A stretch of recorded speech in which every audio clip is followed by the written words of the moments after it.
दोस्तों UPSC EPFO APFC exam का combined recruitment test 30 नवंबर 2025 को कंडक्ट हो गया है। और किसी भी एग्जाम के कंडक्ट होने के बाद सबसे जरूरी होता है उस एग्जाम की डिटेल्ड एनालिसिस करना, ये जानना कि भाई एग्जाम में किस कंपोनेंट से कितने क्वेश्चन पूछे गए, किस पिलर से कितने क्वेश्चन पूछे गए, किस कंपोनेंट से किस टॉपिक से कितने जो है क्वेश्चन पूछे गए, क्या क्वेश्चन इजी थे, क्या क्वेश्चन मॉडरेट थे, क्या क्वेश्चन डिफिकल्ट थे, ताकि हम आगे के लिए लर्निंग्स आइडेंटिफाई कर सकें। तो यहाँ पर हम इस पूरे जो एरिया को कवर करने की कोशिश करेंगे, डिटेल एनालिसिस यहाँ पर जो है करने की कोशिश करेंगे फॉर दी ईपीएफओ 2025 पेपर। तो आप सबके लिए वीडियो बहुत इंपॉर्टेंट है अगर आप आगे भी सिमिलर एग्जाम्स को देने के बारे में सोच रहे हैं। लेकिन आगे बढ़ने से पहले मैं आप लोगों से रिक्वेस्ट करूंगा कि भाई अगर आप लोग हमारे चैनल पर नए हैं तो हमारे चैनल को सब्सक्राइब करना ना भूलें, क्योंकि हम यहाँ पर आप लोगों को यूपीएससी के different RT exams like EPFO, SEDD का एग्जाम, एएलसी का एग्जाम, एलयू का एग्जाम, उनके रिगार्डिंग गाइडेंस प्रोवाइड करते हैं। अब दोस्तों शुरुआत करते हैं डिटेल एनालिसिस वीडियो की। और सबसे पहले हम यही जानेंगे कि भाई आज के सेशन का एजेंडा क्या है। हम पहले बात करेंगे कि भाई what is the subject wise weightage in UPSC EPFO 2025 exam, किस कंपोनेंट से कितने क्वेश्चन पूछे गए, सेगमेंट वाइज वेटेज क्या थी। तो हम जानते हैं ना कि भाई हमारी एग्जाम की प्रिपरेशन के 3 पिलर है। पहला पिलर है quant reasoning English plus current affair, second pillar है जनरल स्टडीज, और तीसरा पिलर है स्पेशल कंपोनेंट। तो किस कंपोनेंट की किस पिलर की कितनी वेटेज रही हम यहां पर वो जानेंगे। फिर हम हर एक कंपोनेंट का डिफिकल्टी लेवल, हर एक कंपोनेंट के किस सब्जेक्ट से कितने टॉपिक क्वेश्चन पूछे गए ये भी हम देखेंगे। फिर हम हर पर्टिकुलर सब्जेक्ट के जो है ओवरऑल हम देखेंगे कि भाई कितने इजी, कितने मॉडरेट, कितने डिफिकल्ट क्वेश्चन थे, हम यहां पर वो कवर करेंगे। एंड लास्ट में हम आइडेंटिफाई करेंगे कि भाई what should be the good attempt in this particular examination. तो आप सबको वीडियो बहुत ध्यान से देखनी है क्योंकि यहां पर हम एक डायसेक्शन पूरे पेपर का करने वाले हैं। दोस्तों अगर मैं सबसे पहले सब्जेक्ट वाइज वेटेज की बात करूं तो इस बार का पेपर मैं कहूंगा कि भाई पुराने पेपर के कंपैरिजन में 70% सिमिलर लाइन पे था और 30% हमें चेंजेस देखने को मिले हैं। अगर मैं बात करूं number of question for each component तो इंग्लिश से हर बार की तरह इस बार भी 20 क्वेश्चन पूछे गए। ठीक है, वो बात अलग है कि भाई पेपर में किस लेवल के क्वेश्चन पूछे गए हम आगे डिस्कस करेंगे, but number of question 20 as per the previous exams हमें इस बार भी देखने को मिले हैं। अगर मैं क्वांट से बात करूं तो क्वांट से 12 क्वेश्चन पूछे गए। रीजनिंग का जो है सिर्फ 2 ही क्वेश्चन थे एग्जामिनेशन में, कैलेंडर का, कोडिंग डिकोडिंग का, और स्टेट का भी क्वेश्चन इस बार पूछा गया जो कि 2023 में नहीं पूछा गया था। अगर मैं कंप्यूटर अवेयरनेस की बात करूं तो कंप्यूटर अवेयरनेस में हमें नंबर ऑफ क्वेश्चन डिक्रीज होते हुए दिखे हैं। पिछली बार 10 क्वेश्चन एग्जाम में पूछे गए थे, उससे पिछली बार भी 10 क्वेश्चन पूछे गए थे, लेकिन इस बार सिर्फ 5 क्वेश्चन कंप्यूटर अवेयरनेस से पूछे गए हैं। करंट अफेयर का दोस्तों नंबर बड़ा है, काफी ज्यादा नंबर बड़ा है। तो यहाँ पे 16 क्वेश्चन हमें करंट अफेयर से देखने को मिलते हैं। पॉलिटी में कुछ क्वेश्चन ऐसे थे, या फिर हिस्ट्री में भी 1-2 क्वेश्चन ऐसा था जो कि करंट अफेयर से रिलेट कर रहा था। तो करंट अफेयर इस बार एक बहुत ही इंपॉर्टेंट पिलर बनके उभरा है ईपीएफओ एग्जाम में। अकाउंटेंसी से हर बार की तरह इस बार भी 10 क्वेश्चन पूछे गए हैं। ऑडिटिंग से पिछली बार की तरह 3 क्वेश्चन यहां पर भी पूछे गए हैं, और इंश्योरेंस से 2 क्वेश्चन पूछे गए हैं। सोशल सिक्योरिटी से नंबर ऑफ क्वेश्चन बढ़ गए, स्कीम से 5 क्वेश्चन पूछे गए हैं, और सोशल सिक्योरिटी एक्ट से 9 क्वेश्चन पूछे गए हैं। तो ये कंपोनेंट अब आगे के एग्जाम से थोड़ा इंपॉर्टेंट हो गया है। एंड दोस्तों यहां पर भी कुछ पर्टिकुलर एक्ट हमारे लिए बहुत इंपॉर्टेंट हो गया, लाइक ईपीएफ एक्ट या फिर ईएसआईसी एक्ट, क्योंकि आप जिस ऑर्गेनाइजेशन में काम करने वाले हो वो EPF act and miscellaneous provision act 1952 के अंडर बनी है। तो ये एक्ट आपके लिए एग्जाम के लिए बहुत इंपॉर्टेंट हो गया है। आईआर एंड लेबर लॉ से शॉकिंग जो है हमें नंबर देखने को मिले, इस बार वेटेज काफी कम हो गई। पिछली बार 14 क्वेश्चन ईपीएफसी एग्जाम में पूछे गए थे और लगभग 12-13 क्वेश्चन ईयू एग्जाम में पूछे गए थे, और लेबर लॉ से काफी क्वेश्चन पूछे गए थे, और एपीएफसी में आईआर से भी 4 क्वेश्चन पूछे गए थे। लेकिन इस बार आईआर से एक भी क्वेश्चन नहीं पूछा गया, 6 क्वेश्चन लेबर लॉ से ही पूछे गए हैं। हिस्ट्री एंड कल्चर से 9 क्वेश्चन पूछे गए हैं, काफी टफ जो है हिस्ट्री एंड कल्चर आया था। और ये जो क्वेश्चन है वो पिछली बार की तरह है, पिछली बार 10 थे, इस बार 9 है, तो काफी अच्छे क्वेश्चन थे। पॉलिटी से भी पिछली बार की तरह अराउंड 9 क्वेश्चन यहाँ पर पूछे गए हैं, और काफी अच्छे नंबर ऑफ क्वेश्चन यहाँ पर पूछे गए। साइंस से भी 9 क्वेश्चन पूछे गए, और इकोनॉमिक्स से सिर्फ 2 ही क्वेश्चन पूछे गए हैं। डेवलपमेंटल इश्यूज जो कंपोनेंट था उसे एक भी क्वेश्चन एग्जाम में नहीं आया है। तो ये हमारे हर एक कंपोनेंट की वेटेज है, आप लोगों को फ्यूचर के रेफरेंस के लिए इस पर्टिकुलर नंबर को नोट कर लेना है। अब दोस्तों बात करते हैं पिलर वाइज वेटेज की, कि भाई किस पिलर की, किस सेगमेंट की कितनी वेटेज थी। देखो जैसे मैंने आपको बताया भाई 3 पिलर हैं, एक एक क्यूआरई प्लस करंट अफेयर। तो इस बार इस कंपोनेंट की वेटेज मैक्सिमम थी। क्वांट के आप लोगों को पेपर में 12 क्वेश्चन देखने को मिले हैं, रीजनिंग के 2 क्वेश्चन देखने को मिले हैं, 1 क्वेश्चन स्टैट का देखने को मिला है, 20 क्वेश्चन आपको जो है देखने को मिले हैं from the English, and 16 question हमारे करंट अफेयर के। तो हमारे इस पर्टिकुलर पिलर से 51 क्वेश्चन एग्जाम में आए। तो जो बच्चा इन पिलर्स पे काफी स्ट्रांग था उनका पेपर बहुत अच्छा हुआ होगा, क्योंकि भाई आप पेपर का लगभग 45% यहीं पर ही जो है गेन कर रहे हैं। अगर मैं जीएस की बात करूं तो जीएस से 29 क्वेश्चन पूछे गए हैं, और जीएस वाज वेरी टफ। तो 29 में से अगर किसी बच्चे ने 18 प्लस क्वेश्चन ठीक कर ले तो बहुत अच्छे नंबर पे था। यहाँ पे पॉलिटी, साइंस और हिस्ट्री एंड कल्चर से 9 क्वेश्चन ईच थे, और 2 क्वेश्चन इकोनॉमिक्स से पूछे गए थे। और अगर मैं स्पेशल कंपोनेंट की बात करूं तो 1/3 पेपर हमारा स्पेशल कंपोनेंट था।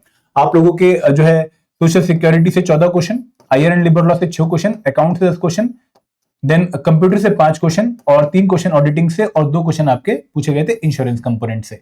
तो 40 क्वेश्चन आपके पूछे गए हैं स्पेशल कंपोनेंट से। तो ये हमारी सेगमेंट वाइज वेटेज थी इस बार के पेपर की, जो कि हमारे लिए एक बहुत अच्छा रोड मैप बता रही है फॉर द नेक्स्ट एग्जाम कि भाई अगर 2027 में एग्जाम होता है तो हमें इन पिलर्स के हिसाब से प्रिपरेशन करनी चाहिए। हमारा पूरा focus QRE plus current affair special component पे होना चाहिए और जीएस भी हमें एवरेज लेवल की प्रिपेयर करनी रहनी चाहिए। आगे बढ़े, अब दोस्तों बात करते हैं कंपोनेंट वाइज डिस्कशन की। और यहाँ पे कंपोनेंट वाइज डिफिकल्टी लेवल पे मैं आप लोगों को 2023 के रेफरेंस में डिफिकल्टी लेवल बताना चाहूंगा, ताकि आप लोगों के पास एक पैरामीटर हो जजमेंट करने का कि हम किस रेफरेंस में बात कर रहे हैं।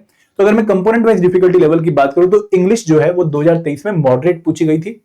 बहुत सारे बच्चे मैंने से सुने थे, देखे थे, जिन्होंने on an average 17-18 question correct किए थे, लेकिन इस बार ये नंबर तो सुनने को मिला ही नहीं है। ठीक है, आप मानोगे नहीं कि किसी भी बच्चे ने ये नहीं बोला कि भाई मैंने 18 क्वेश्चन इंग्लिश में ठीक कर दिए अभी तक।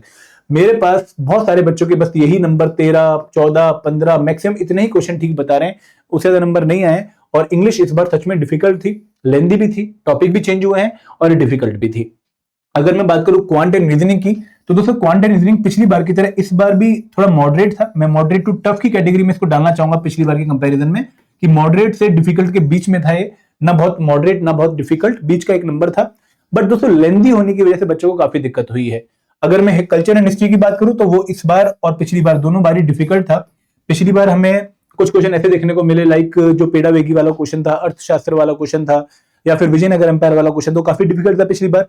इस बार जो क्वेश्चन गुडेम वाला था वो काफी टफ था। ठीक है, इसके अलावा जो नाट्य शास्त्र के ऊपर क्वेश्चन पूछा है वो काफी टफ था। तो इस बार भी पेपर डिफिकल्ट था। Same goes for polity. Polity में आप लोगों से लेंदी क्वेश्चन पूछे, मल्टीपल स्टेटमेंट बेस्ड क्वेश्चन थे और काफी ट्रिकी, काफी कंसेप्चुअल अंडरस्टैंडिंग वाले क्वेश्चन पूछे गए। अगर हम हाई कोर्ट के जज की बात करें कि भाई वहां पे चीफ रजिस्ट्रार का एब्सोल्युटली नो रोल होता है, ये क्वेश्चन ट्रिकी था। अगर हम बात करें ईवीएम वाला क्वेश्चन, अगेन वो भी क्वेश्चन अच्छा था।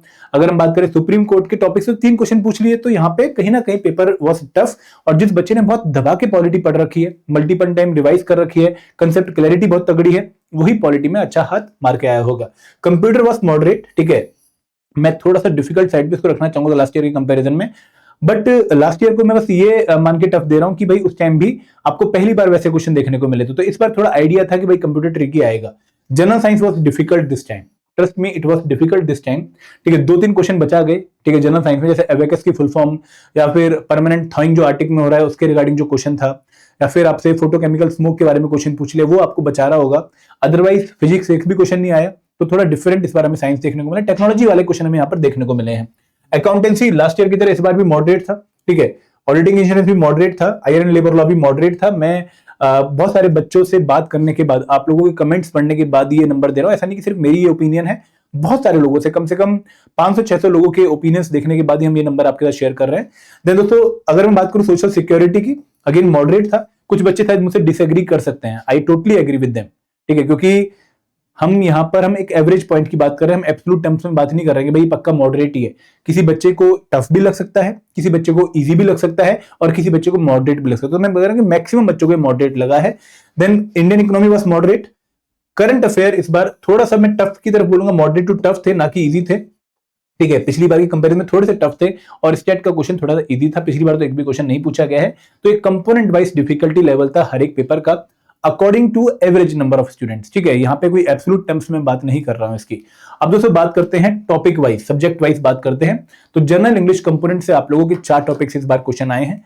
फिल इन द ब्लैंक्स से क्वेश्चन थे 5, और यहाँ पे एक क्वेश्चन इजी था, एक क्वेश्चन मॉडरेट था और 3 क्वेश्चन टफ थे। मतलब 3 क्वेश्चन सच में टफ थे, बहुत मुश्किल थे और बहुत अच्छे एफर्ट चाहिए थे इस क्वेश्चन को सॉल्व करने के लिए। रीडिंग कंप्रेंशन से 5 क्वेश्चन पूछे गए हैं। अगेन यहाँ पर एक इजी था, 2 मॉडरेट थे, 2 टफ थे।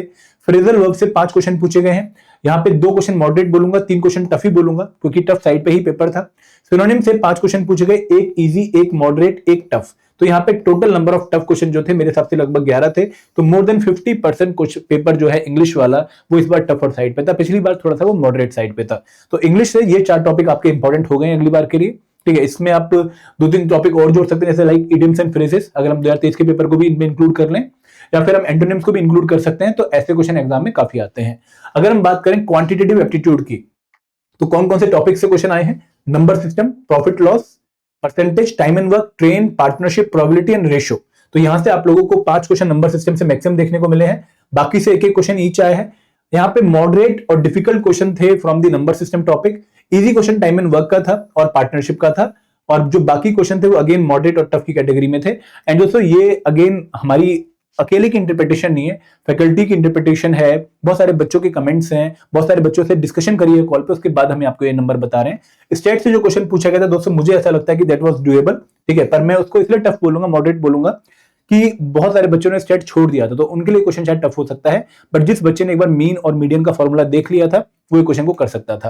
कैलेंडर का और जो कोडिंग एंड डिकोडिंग का क्वेश्चन था, बहुत सारे बच्चों को कंफ्यूजन हुई, तो कैलेंडर वाला क्वेश्चन मैं ट्रिकी कैटेगरी में डालूंगा, लेकिन कोडिंग डिकोडिंग वाला जो क्वेश्चन था वो सॉल्वेबल था, उसमें कोई दिक्कत आप लोगों को नहीं आनी चाहिए थी, ठीक है। तो ये हमारा क्वांट, स्टैट एंड रीजनिंग का जो है एनालिसिस है। आगे बढ़ते हैं, करंट अफेयर की बात करते हैं।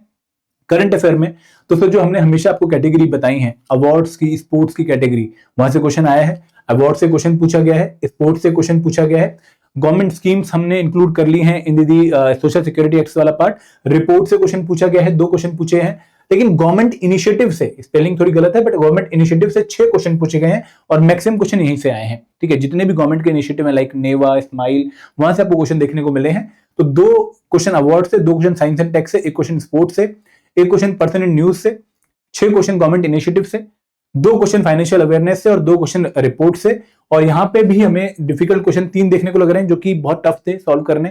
उसके अलावा मॉडरेट नंबर पे आपके लगभग जो है 6 क्वेश्चन है, इजी आपके थोड़े से करंट अफेयर थे, यहाँ पे 5 क्वेश्चन के आसपास के, तो ये आपका नंबर है करंट अफेयर का। आगे बढ़ते हैं, अब बात करते हैं इंडियन पॉलिटी की। इंडियन पॉलिटी में 7 टॉपिक से हमें क्वेश्चन देखने को मिले हैं। सुप्रीम कोर्ट, डीपीएसपीस, ये हमारे मोस्ट इंपॉर्टेंट टॉपिक थे कि भाई इन टॉपिक से तो पक्का क्वेश्चन आएगा ही आएगा। तो यहां से सुप्रीम कोर्ट का 1 क्वेश्चन मॉडरेट था और 2 क्वेश्चन टफ थे। डायरेक्टिव प्रिंसिपल वाला क्वेश्चन जो है वो अगेन मॉडरेट में बोलूंगा, मैं इजी बोल सकता हूं, बट वहां पे पर्सन वर्ड पे बहुत सारे बच्चों ने शायद ध्यान नहीं दिया होगा, इस वजह से गलत करके आगे होंगे, अदरवाइज वो क्वेश्चन डुएबल था, ठीक है। जो सुप्रीम कोर्ट में क्वेश्चन था एडवाइजरी जुरिडिक्शन वाला, वो बच्चे कर सकते थे। सेंटर स्टेट रिलेशन का क्वेश्चन ठीक था दोस्तों, ये टफ नहीं था कि भाई कौन से मैटर पे कौन सी जो है पार्लियामेंट लॉ बना सकती है नहीं बना सकती है। कॉन्स्टिट्यूशनल फ्रेमवर्क पे पार्ट्स वाला क्वेश्चन डुएबल था, इजी में बोलूंगा उसको। इलेक्शन वाला क्वेश्चन टफ था दोस्तों, ईवीएम वाला क्वेश्चन। कॉन्स्टिट्यूशनल बॉडी में जो जीएसटी काउंसिल से क्वेश्चन पूछा है दैट वाज डुएबल, लेकिन नॉन कॉन्स्टिट्यूशनल बॉडी वाला क्वेश्चन थोड़ा ट्रिकी था। वहां पे आपको पता होना चाहिए कि भाई जो चीफ इलेक्शन कमिश्नर होते हैं उनको कौन अपॉइंट करता है, किसकी रिकमेंडेशन पे, किस कमेटी की रिकमेंडेशन पे वो अपॉइंट होते हैं। आगे बढ़े, अगर मैं हिस्ट्री एंड कल्चर की बात करूं तो यहां पर हम 2 एनालिसिस करेंगे। पहले हम सब्जेक्ट वाइज देख लेते हैं। एंशिएंट हिस्ट्री से आपको क्वेश्चन देखने को नहीं मिला है, ठीक है। मिडिवल हिस्ट्री से क्वेश्चन देखने को नहीं मिला है। मॉडर्न हिस्ट्री से 4 क्वेश्चन आए हैं इस बार, और 2 क्वेश्चन मॉडरेट और 2 क्वेश्चन टफ, क्योंकि एनी बेसेंट वाला क्वेश्चन मॉडरेट में बोलूंगा थोड़ा सा मैं, और जो गोडेम वाला क्वेश्चन है काफी टफ है। डेक्कन रिवोल्ट वाला क्वेश्चन अगर मैं इजी बोलूंगा तो एक और जो क्वेश्चन था वो हमारा टफ है। कल्चर से 5 क्वेश्चन पूछे गए हैं, 1 क्वेश्चन इजी था, ठीक है, जो आपसे क्वेश्चन पूछा गया कि भाई आपको अरेंज करने हैं भीमबेटका जो, और जो हमारे और थे चितवंसल के वगैरह वाले जो 4 पेंटिंग से। मॉडरेट क्वेश्चन 1 था, ठीक है, और 3 क्वेश्चन टफ थे। यहाँ पे बुद्धिज्म वाला क्वेश्चन काफी टफ था, एंड किसी ने भीमबेटका केव्स को जो है खोजा, वो भी काफी टफ था। तो this were the analysis for the different parts of history. अगर मैं टॉपिक वाइज बात करूं तो बुद्धिज्म से 1 क्वेश्चन था, टेम्पल आर्किटेक्चर से क्वेश्चन था इस बार, ठीक है, बहुत डायरेक्ट तो नहीं था लेकिन क्वेश्चन था। इंडियन पेंटिंग से क्वेश्चन था, बुक्स एंड ऑथर से क्वेश्चन था, नाट्य शास्त्र के ऊपर क्वेश्चन पूछा गया आपसे, ठीक है। इंपॉर्टेंट इवेंट्स जहां पे पीजेंट के रिगार्डिंग एक क्वेश्चन आपसे पूछा गया, that was a tough question. और इंपॉर्टेंट इवेंट्स जो 1909 से लेकर 1920 थे, यहाँ पे होम रूल लीग वाला जो क्वेश्चन पूछा था वो मॉडरेट था। पीजेंट एंड ट्राइबल मूवमेंट वाला जो क्वेश्चन था वहां से 2 क्वेश्चन पूछे गए हैं, and that one was tough and that one was जो है मॉडरेट। तो ये आपकी जो है हिस्ट्री एंड कल्चर की एनालिसिस है। अगर बात करें साइंस की, तो साइंस में बेसिक केमिस्ट्री से 5 क्वेश्चन पूछे गए हैं, 1 इजी, 3 मॉडरेट और 1 बहुत ही टफ था। फिजिक्स से इस बार 1 भी क्वेश्चन नहीं आया है, और बायो में बेसिकली मैं एनवायरमेंट वाला क्वेश्चन डाल रहा हूं, ठीक है, और 1 बायो से फ्लूइड कैविटी वाला क्वेश्चन था। तो यहाँ पे 1 मॉडरेट और 1 इजी था। टेक्नोलॉजी रिलेटेड जो क्वेश्चन था वहां पर 1 क्वेश्चन मॉडरेट था, एबेकस की फुल फॉर्म वाला थोड़ा इजी था, लेकिन 2 क्वेश्चन टफ थे। और इकोनॉमी में फाइनेंशियल इंक्लूजन से क्वेश्चन पूछा गया, मॉडरेट कैटेगरी का। इन्फ्लेशन से भी मॉडरेट कैटेगरी का एक क्वेश्चन पूछा गया है। अगर बात करें iron and labour law and social security acts की, तो आयरन एंड लेबर लॉ में हमें 3 ही एक्ट से क्वेश्चन देखने को मिले हैं, जहां पे इंडस्ट्रियल डिस्प्यूट एक्ट से 3 क्वेश्चन उन्होंने पूछ लिए हैं। 2 क्वेश्चन मॉडरेट थे, 1 टफ था। पेमेंट ऑफ वेजेस वाला 1 इजी और 1 मॉडरेट क्वेश्चन था, और ट्रेड यूनियन वाला क्वेश्चन जो है वो टफ था थोड़ा सा। और जो हमारी बाकी हैं सोशल सिक्योरिटी वाले जो पोर्शन है, वहां पे 5 एक्ट हैं हमारे, और 5 एक्ट से हमें क्वेश्चन देखने को मिले हैं। तो यहाँ पे 2 क्वेश्चन ईच पूछे गए हैं हमारा ईपीएफ एक्ट, जो कि ईपीएफओ जिसके थ्रू बना है, ESIC act, employee compensation act and maternity benefit act. तो यहाँ पे अगेन थोड़े से क्वेश्चन जो है इजी और मॉडरेट साइड में है रेदर देन डिफिकल्ट। और अगर हम बात करें अकाउंटेंसी, ऑडिटिंग एंड इंश्योरेंस की, तो यहाँ पे जो आप लोगों से क्वेश्चन पूछे गए हैं अकाउंटेंसी, ऑडिटिंग एंड इंश्योरेंस में, यहाँ पे 2 क्वेश्चन प्रिंसिपल ऑफ अकाउंटेंसी से, एक question accounting standard for PPE, trial balance से क्वेश्चन है, preparation of final company account से 2 क्वेश्चन है, ट्रायल बैलेंस से 3 क्वेश्चन हो गए, इनकम स्टेटमेंट से 1 question, accounting standard for inventory से 1 क्वेश्चन। तो अगेन थोड़े से इजी और मॉडरेट में थोड़े क्वेश्चन ज्यादा हैं, डिफिकल्ट में कम है। तो ये हमारा थोड़ा प्रैक्टिकल लाइन पे पेपर था। अगर मैं ओवरऑल बात करूं दोस्तों इस पूरे पेपर की, तो ओवरऑल इजी जो क्वेश्चन थे वो नंबर 32 है। ठीक है, कुछ बच्चे मुझसे पक्का डिसएग्री करेंगे कि सर बहुत जो है कम क्वेश्चन इजी थे, बट फिर भी जो बच्चों का रिस्पांस है उसके साथ में मैं 32 क्वेश्चन डुएबल बोलूंगा कि ये क्वेश्चन पे आपको स्कोर नहीं छोड़ना चाहिए था। 52 क्वेश्चंस वर मॉडरेट, जहां पे दिमाग लगना था, जहां पे मेक और ब्रेक होना था, जहां पे बच्चे या तो सिलेक्शन की तरफ मुड़ जाते या फिर दूर चले जाते, वो 52 क्वेश्चन थे। और ये हर बार यूपीएससी के किसी भी एग्जाम में आपको maximum number of question moderate category में ही देखने को मिलेंगे। और 36 question were tough this time, जो कि पिछली बार से ज्यादा नंबर है। पिछली बार जो है लगभग 35 क्वेश्चन ईजी थे। ठीक है, यहाँ पे नंबर थोड़ा कम था 45 के आसपास, और ये क्वेश्चन और भी थोड़े कम थे। तो ये जो नंबर है डिफिकल्ट वाला इस बार बढ़ा है और बच्चों को इन्हीं नंबर्स ने दिक्कत दी है। अगर दोस्तों मैं डुएबल की बात करूँ भाई कितने number of question good attempt category में आएंगे, तो गुड अटेम्प्ट कैटेगरी में इंग्लिश से around 13 question, quant and reasoning से अराउंड 10 क्वेश्चन, कल्चर हिस्ट्री से 5 क्वेश्चन, पॉलिटी से 6, कंप्यूटर से 3, साइंस से 5, अकाउंटेंसी से 6, ऑडिटिंग इंश्योरेंस से 3, आयरन लेबर लॉ से 4, सोशल सिक्योरिटी से 7, इंडियन इकोनॉमी से 1, करंट इवेंट से 6 और स्टेट से 1 क्वेश्चन। तो यहाँ पे टोटल अराउंड 70 क्वेश्चन के आसपास आपके डुएबल है। मैं जोड़ भी लेता हूँ, 13 10 23 और 5 28 और 6 34 और 3 37 और 5 42 और 6 48 3 51 4 54 54 और 7 61 61 62 62 और 7 सॉरी लगभग आपके 70 के आसपास होंगे, 69 70 के आसपास क्वेश्चन है। तो these question one person should solve in this particular exam, ताकि उसकी सिलेक्शन के चांसेस बढ़ जाते हैं। ठीक है, तो दोस्तों यहाँ पे ये है पूरे पेपर की डिटेल एनालिसिस। मैंने काफी नंबर आपके साथ शो किए हैं। आई नो कि भाई आप में से बहुत सारे बच्चे से डिसएग्री कर रहे होंगे ना, एक्सेप्ट दैट फैक्ट, क्योंकि हर किसी का अपना एक व्यू पॉइंट होता है। तो यहाँ पे जो मेरा व्यू पॉइंट है वो कुछ एक सैंपल साइज से और अपनी फैकल्टी से बात करने के बाद है। You can totally disagree and I agree with your जो है व्यू पॉइंट, भाई आप इस वजह से डिसएग्री कर रहे होंगे, आई एक्सेप्ट दैट फैक्ट।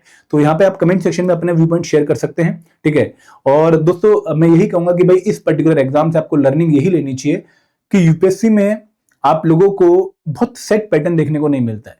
आप लोगों को हमेशा एक अनप्रिडिक्टेबलनेस देखने को मिलेगी। आप लोगों की प्रिपरेशन अगर बहुत स्ट्रांग है और आप लोग फ्लेक्सिबल हैं अपनी अप्रोच में, तो आप उस पर्टिकुलर पेपर को अच्छे से डील कर पाएंगे। तो यहाँ पे मैनूवरिंग या फिर ऑन एग्जाम जो आपका टेम्परामेंट है वो बहुत मैटर करता है ऐसे पेपर्स को डील करने में।